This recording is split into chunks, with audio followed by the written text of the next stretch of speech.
Here's the Google Pixel Watch 5. I'm going to show you two ways how to factory reset this.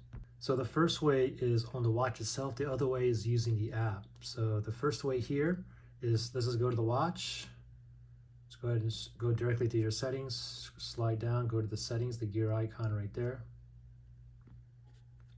From here, scroll all the way up to the very bottom. It says System. Tap on System, and then from here, go ahead, and you can also back up.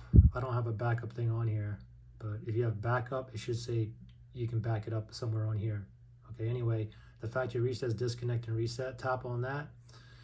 And it says you can go ahead and proceed by tapping the check mark here, but it does say it is best to disconnect the watch using the Google Pixel Watch app. So anyway, you can do it from here, or we can go to the Pixel Watch app. So it's right here. Let me tap on that. So here's my watch, is currently connected. And now we're going to do the same thing pretty much that we did on the watch. Okay, so on the app here, we're going to go to System. And then, oh, there's a backup there. You can back up. And if you want a factory reset, you can disconnect and reset watch, which is the factory reset. This will reset your watch to factory default settings, delete its data, and unpair it from your phone. To use watch again, you will need to reopen the app and repeat the pairing process. Okay, so if you want to proceed, we're going to tap on reset right there.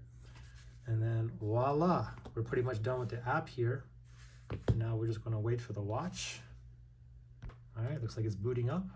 It says erasing. It'll turn black, and then the Google logo will appear again.